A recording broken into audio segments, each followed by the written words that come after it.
नमस्कार दोस्तों, स्वागत है आप सभी का आपके अपने इस यूट्यूब चैनल बाय एमडी धीवर पर। दोस्तों, जितने भी लोग प्री डीएलएड थर्ड काउंसलिंग 2025 में फॉर्म फिल किया था ना, तो उन सभी लोगों का जो फर्स्ट मेरिट लिस्ट है ना, वो 18 नवंबर को अर्थात आज जो है ना, वो प्री डीएलएड थर्ड काउंसलिंग का जो फर्स्ट मेरिट लिस्ट है वो जारी कर दिया गया है। तो आप लोगों को क्या करना है, सबसे पहले आप लोगों को गूगल पे आना है और गूगल पे आने के बाद ना आप लोगों को सर्च करना है SCRT। तो मैं पहले से सर्च किया हूँ ना, तो इस प्रकार से SCRT सर्च करने के बाद ना आप लोगों का जो फर्स्ट में ब्लू कलर का जो आएगा वेबसाइट ना, उसको आप लोगों को क्या करना है, उसमें आप लोगों को क्लिक करना है। जैसे इसमें SCRT CG करके लिखा है ना, तो उसमें क्लिक करोगे और क्लिक करने के बाद ना इस प्रकार से जो SCRT का जो ओरिजिनल वेबसाइट है ना, वो ओपन हो जाएगा। और थोड़ा सा आप लोगों को स्क्रॉल नीचे के साइड करना है। स्क्रॉल करने के बाद ना यहाँ पास आप लोग देखोगे ना, तो देखो यहाँ पास ये लिखा हुआ रहा है BEd DLED ऑनलाइन काउंसलिंग करके लिखा हुआ है। और सबसे पहले BEd ऑनलाइन काउंसलिंग 2025 लिखा है और सेकंड में DLED ऑनलाइन काउंसलिंग 2025। तो अगर आप लोगों को ना DLED का देखना है तो आप लोगों को सेकंड को क्लिक करना है और BEd का देखना है तो फर्स्ट को क्लिक करना है। ठीक है, चलिए हम लोग ना DLED को ना देखेंगे ना, सबसे पहले कितना कट ऑफ गया है ना, तो इसीलिए हम लोग ना जो सेकंड का जो लिंक दिया है ना, उसे हम लोग क्लिक करेंगे ना, तो इस प्रकार से नया एक इंटरफेस खुल जाएगा। और आप लोगों को क्या करना है, सबसे नीचे वाला जो देखो इसमें जो लिखा है ना, DLED ऑनलाइन काउंसलिंग 2025-26 हेतु लिंक करके ना, तो इसमें आप लोगों को क्लिक करना है। जैसे ही आप लोग क्लिक करोगे ना, तो इस प्रकार से जो एक और जो वेबसाइट है ना, वो आ जाएगा, मतलब इंटरफेस है वो आ जाएगा। और यहाँ पास देखोगे ना, तो आप लोगों को देखो ये जो DLED करके दिया है वहाँ, और 7th फेज मतलब ये देखो 14 नवंबर करके दिया है, 14 से 16 मतलब आप लोगों को जो फॉर्म फिल करने का डेट है ना, वो दिखा रहा था इसमें। ठीक है, लेकिन 18 को जो फर्स्ट मेरिट लिस्ट है ना, वो जारी कर दिया गया है। तो हम लोग क्लिक पर सर्च किए ना, तो इस प्रकार से एक जो नया इंटरफेस है वो ओपन हो गया।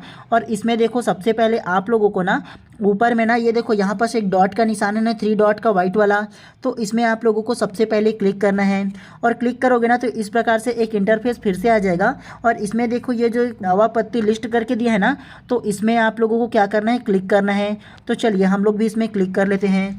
जैसे ही क्लिक करोगे ना, तो इस प्रकार से एक और इंटरफेस आ जाएगा जहाँ पास लिखा हुआ है सर्च बाय रजिस्ट्रेशन नंबर। अगर आप लोगों को रजिस्ट्रेशन नंबर के साथ देखना है ना, तो इसमें क्लिक करके अपना ना रजिस्ट्रेशन नंबर डालिए, उसके बाद आप लोग डायरेक्ट देख सकते हो। उसके अलावा देखो यहाँ पास लिखा है सर्च बाय इंस्टीट्यूट करके ना, तो हम लोग सर्च बाय इंस्टीट्यूट करेंगे, क्योंकि अलग अलग कॉलेज को हम लोग चेक करेंगे ना कि किस कॉलेज में कितना कट ऑफ गया है ना, तो हम लोग क्या करेंगे, सर्च बाय इंस्टीट्यूट में क्लिक करेंगे। तो चलिए सबसे पहले सर्च बाय इंस्टीट्यूट क्लिक करते हैं। उसके बाद ना इस प्रकार से 3 जो अलग अलग इंटरफेस है वो ओपन होता है। फर्स्ट में कोर्स का नाम, सेकंड में इंस्टीट्यूट का नाम और थर्ड में फेस का नाम। तो चलिए सबसे पहले हम लोग कोर्स का नाम डालते हैं। कोर्स के नाम में DLED डाल दिए। सेकंड में देखो इंस्टीट्यूट का नाम दिया है, तो इंस्टीट्यूट मतलब हम लोग कौन से कॉलेज को देखना चाहते हैं ये दिया गया है ना।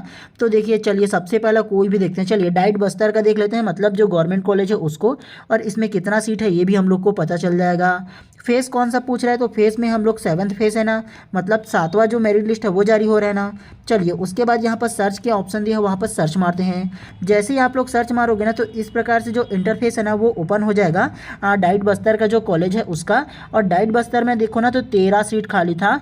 और डाइट बस्तर जो एक गवर्नमेंट कॉलेज है ना, उसमें किसका कितना कट ऑफ गया है ये चेक करें ना। आप लोग देखोगे यहाँ पर देखो जितना भी इसमें नाम जो आया है ना, ये देखो जितना भी इसमें 70 से लेकर के 44, 46, 53 ये सारा ना, ये सारे के सारे आरक्षित पद है। मतलब देखो फर्स्ट में इसमें लिखा हुआ है SCDA, मतलब ये दिव्यांग के लिए था। दूसरा URDA मतलब अनरिजर्व जो कैटेगरी के ना, उसका भी DA मतलब ये भी दिव्यांग है। उसके अलावा देखो URX लिखा है, तो मतलब वो एक्स एम्प्लॉय होगा, मतलब गवर्नमेंट जॉब में पहले से ही रहा होगा ना, तो उसके लिए आरक्षण है, तो 53 नंबर में मिल गया। उसके अलावा STDA तो ST कैटेगरी में जो दिव्यांग होंगे उसको 46 में मिल गया। तो ये टोटल जो है ना, वो सारे आरक्षित वर्ग है। केवल एक सीट देखो साइंस बैकग्राउंड से 70 नंबर में इसका कट ऑफ गया हुआ है, गवर्नमेंट कॉलेज है इस वजह से। बाकी जितना भी आप लोग देखोगे ना, सारे के सारे यहाँ से जितना भी दिख रहे हैं ना, वो आरक्षित वर्गों के लिए है। और केवल देखो ये जो 3 है ना, वो अनरिजर्व मतलब जो नॉर्मल कैटेगरी के ना, जो अनरिजर्व कैटेगरी के उनको है। तो ये 66 और 63 में उनको मिल गया है। OBC को देखो 70 नंबर, हाई कट ऑफ गया है रे बॉस, कम तो हुआ ही नहीं है गवर्नमेंट कॉलेज में। चलिए हम लोग ना प्राइवेट कॉलेज को देखेंगे, क्योंकि गवर्नमेंट कॉलेज में ना हाई कट ऑफ जाएगा। मैं पहले ही आप लोगों को बताया था, एक्चुअल वजह ये है क्योंकि गवर्नमेंट कॉलेज में ना सीट बहुत कम है, कहीं 6, कहीं 8, कहीं 10, कहीं 12 अधिकतम, है ना। तो गवर्नमेंट कॉलेज का कट ऑफ तो ज़्यादा जाएगा क्योंकि बहुत कम सीट खाली है और लोगों का ना एडमिशन लेने के लिए गवर्नमेंट ही चाहिए, क्योंकि फ़ीस वगैरह भी काफ़ी कम पड़ता है ना, तो इसके वजह से बहुत लोग ना इसमें एडमिशन लेना चाहते हैं।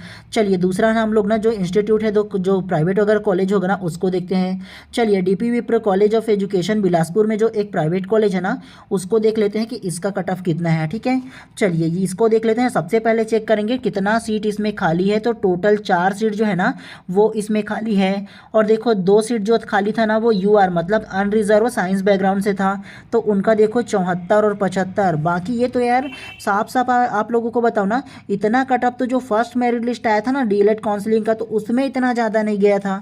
अभी तो कितना ज़्यादा जा रहा है। अब पता नहीं कौन कौन ऐसे लोग होंगे जिन लोग ना नाम भी पहले आया होगा तो उन लोग एडमिशन नहीं लिए होंगे या तो उन लोग काउंसलिंग ही नहीं कराए होंगे। अभी उन लोगों का होश आ रहा है और काउंसलिंग करा रहे हैं ना, तो इतना ज़्यादा हाई कट ऑफ जा रहा है 74 75। बाई गॉड, ओएस मतलब ये होता है कि अदर स्टेट से जो आए होंगे ना तो उनके लिए देखो 78 और 76 में ना उन लोगों का साइंस बैकग्राउंड से उन लोगों का हुआ है।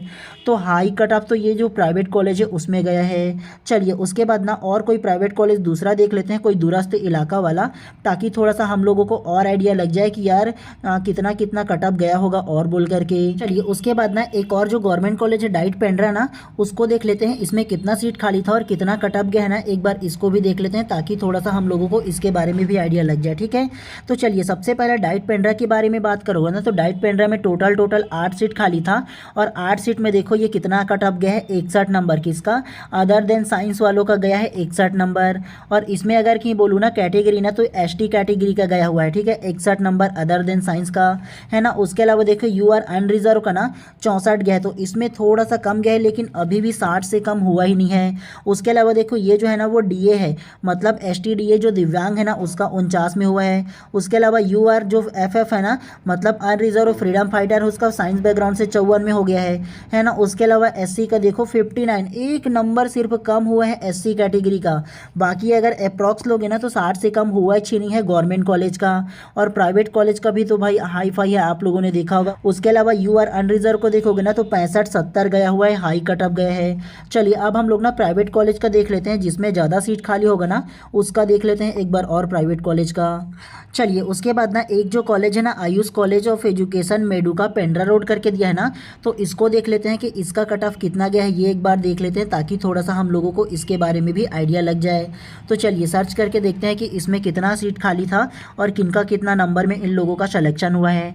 तो सबसे पहला देखना चाहो ना तो इसमें देखो 14 सीट खाली था, तो इसमें देखो एससी कैटेगरी साइंस बैकग्राउंड से जो होगा ना वो 62 नंबर में हुआ है। उसके अलावा देखो एससी कैटेगरी का ही साइंस का 63 में हुआ है। उसके अलावा एसटी का देखो साइंस का ही 64 में हुआ है। मतलब ये साइंस का ही सीट खाली था क्या इस कॉलेज में। देखना चाहो ना ओबीसी तो इसमें भी 66 हुआ है। कुल मिलाकर आप लोगों को बोलूँ ना प्राइवेट कॉलेज में भी 60 नंबर से नीचे नहीं गया है, क्योंकि कई लोग अभी भी ऐसे हैं ना जो लोग ना काउंसलिंग नहीं कराए थे या मनपसंद कॉलेज नहीं मिलने के कारण ना अपना जो कॉलेज है ना उसको रिजेक्ट कर दिए थे और फिर से थर्ड काउंसलिंग में फॉर्म फिल किए थे, फिर से उन्हीं लोगों का नाम आया। तो आप लोगों को क्या करना है, आप लोग ना मान के चलो अगर कम नंबर आया होगा, अगर 55 के आसपास आया होगा ना तो सेकंड जो लिस्ट आएगा ना इसके बाद जो थर्ड काउंसलिंग है उसका, तो उसका वेट कर लीजिए। अगर आया होगा तो अच्छी बात है, एडमिशन ले लीजिएगा। और एक चीज़ आप लोगों से कहना चाहूँगा, जिन लोगों का ना डीएलएड थर्ड काउंसलिंग के फर्स्ट मेरिट लिस्ट में उन लोगों का अगर नाम आया होगा ना तो उन सभी लोगों को एडमिशन ले लेना है। ये मत सोचना यार कि फिर से मैं रिजेक्ट कर दूंगा बोल करके। तो रिजेक्ट करोगे तो मान सकता हूँ कि रिजेक्ट कर सकते हो, आप लोगों को अवसर एक मिलेगा, लेकिन इसके बाद जब आप लोगों का सेकंड जो लिस्ट आएगा ना उसमें आप लोगों को एडमिशन लेना ही पड़ेगा। उसमें नहीं लोगे तो फिर ऑटोमेटिकली आप लोगों का जो नाम है वो रिजेक्ट हो जाएगा। लेकिन अगर आप लोग रिजेक्ट करोगे ना तब आप लोग ध्यान रखना कि आप लोगों को ना दोनों ऑप्शन में से ना एक रिस्पॉन्स करना ही होगा, या तो आप लोग एक्सेप्ट करोगे या रिजेक्ट करोगे। अभी आप लोगों का नाम आया होगा तो ठीक है, वेबसाइट में जा करके कर लीजिएगा इसी के।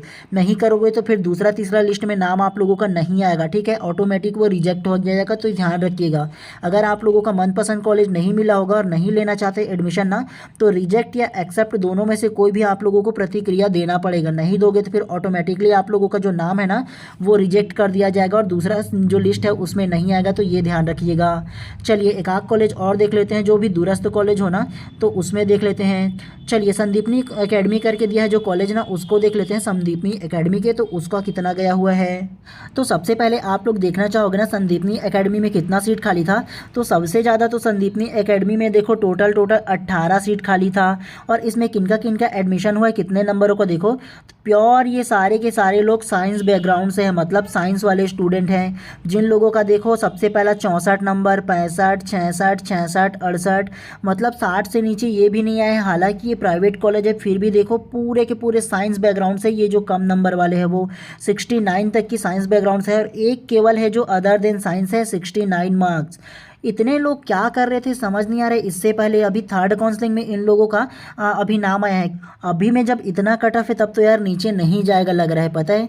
और उसके अलावा 8वां जब मेरिट लिस्ट आएगा ना, तो उसमें कितना कट ऑफ जा सकता है तो ये बताओ ना, तो 60 से नीचे वो भी नहीं होगा। अगर एकदम ही कम होगा ना तो 59, 58 होगा, उससे कम नहीं होने वाला यार। जिस तरह से अभी का जो लिस्ट आया है ना, जो फर्स्ट लिस्ट आया है थर्ड काउंसलिंग का, तो उसमें देखो कितना हाई फाई कट ऑफ गया है। तो इसके हिसाब से तो मेरे को बिल्कुल भी नहीं लगता कि यार इससे कम हो सकता है। मिनिमम जाएगा तो 58 जा सकता है, उसके अलावा कम नहीं हो सकता है यार। देखो ना कितना ज़्यादा हाई फाई कट ऑफ गया है। और पता नहीं इन लोग अभी तक की क्या ही कर रहे थे, पहले एडमिशन मतलब पहले इन लोग काउंसलिंग क्यों नहीं कराए। चलिए उसके बाद अंतिम रूप से ना डाइट अंबिकापुर के बारे में जानते हैं, जो एक गवर्नमेंट कॉलेज है। इसमें कितना सीट है ना ये देख लेते हैं अंतिम रूप से। उसके बाद फिर ना हम लोग थोड़े से चर्चा और करेंगे इसके बारे में कि और कितना कट ऑफ जा सकता है, आएगा नंबर नहीं आएगा, इन तमाम चीज़ों के बारे में ना थोड़ी सी चर्चा भी कर लेंगे, ठीक है। तो चलिए सबसे पहले ना डाइट अंबिकापुर के बारे में बात करोगे ना, तो इसमें टोटल ना 6 सीट खाली था। कितना, तो 6 सीट ही खाली है। सबसे पहला देखो ओबीसी कैटेगरी से साइंस बैकग्राउंड से 70 नंबर। उसके अलावा देखो इसमें जो दिव्यांग जो है ना अदर देन साइंस वाला, उसका 39 में हो गया, ठीक है। उसके अलावा ये तीनों के तीनों ना आरक्षित वर्ग से आते हैं। ये तीनों देखो SC/DA ST/DA, तो ये तीनों दोनों के दोनों ना दिव्यांग की कैटेगरी में आता है। और ये UR है ना, तो ये अनरिजर्व दिव्यांग है, तो इसका 52 नंबर में आ गया है। तो इसमें भी देखना चाहो ना तो हाई कट ऑफ इसमें भी गया है। टोटल देखोगे ना तो एक ओबीसी का जो केवल सीट था ना वो खाली था 70 नंबर में, जिनका नाम आया है। और उसके अलावा ना ये देखो चारों के पांचों ना पूरे के पूरे आरक्षित जो सीट है वो है, ठीक है। आरक्षित मतलब जितने भी दिव्यांग कैटेगरी के ना उन सारे लोगों के लिए इतने नंबर में उन लोगों को मिल गया है। तो उन लोगों का अगर नाम है ना तो बढ़िया से उन लोग एडमिशन जाके ले लीजिए। ये मत सोचिएगा यार कि दूर हो गया या पास हो गया या कुछ और है तो मैं नहीं लूँगा, रिजेक्ट कर दूंगा। अगर रिजेक्ट करोगे तो दोबारा आएगा नहीं आएगा कोई गारंटी नहीं है। इसलिए बोल रहा हूँ कि आप लोगों को जिस भी कॉलेज में नाम आया होगा आराम से आप लोग एडमिशन ले लीजिए। केवल 2 साल की तो एफर्ट करना है, कर लीजिए, दे दीजिए ज़िंदगी की अपने 2 साल। और नहीं दोगे तो फिर से आप लोगों को 2026 की तैयारी करना हो पड़ेगा, फिर प्री डीलेट का अच्छा मार्क्स फिर से लाना पड़ेगा, 60-70 प्लस लाना पड़ेगा, तब आप लोगों का एडमिशन होगा मनचाहा कॉलेज में। अदरवाइज़ तो फिर से सोचते रह जाओगे, 1 साल बर्बाद कर लोगे ऐसे में फिर। तो आप लोग थोड़ा सा ध्यान रखिए, अगर एफर्ट कर सकते हो तो बेशक आप लोग एडमिशन ले लीजिएगा, ठीक है। चलिए आज के इस क्लास को यहीं पर समाप्त कर देते हैं। और अगर आप लोगों का ना किसी प्रकार से अगर सवाल होना तो बेशक कमेंट कीजिए, उसका भी इन 24 घंटे के अंदर में मैं ना रिप्लाई करने की कोशिश ज़रूर करूँगा आप लोगों को। और ऐसे ही आप लोगों का ना इन्फॉर्मेटिव वीडियोस हमेशा लाते रहूँ, इसके लिए आप लोग क्या कीजिएगा, चैनल पे नए होंगे तो चैनल को सब्सक्राइब कर लीजिए और बेल आइकन को दबा दीजिए, ताकि इसी प्रकार से जब भी मैं क्लास लेकर आऊँ या जब भी इन्फॉर्मेटिव वीडियोस लेकर आऊँ ना तो प्रॉपर टाइम पे आप लोगों को उसका नोटिफिकेशन मिले। तो इसीलिए ज़्यादा जरूरी है कि आप चैनल को सब्सक्राइब कर दो, ठीक है। चलिए मिलते हैं इसी प्रकार से नेक्स्ट वीडियो में। आप सभी लोगों का दिन शुभ एवं मंगलमय हो।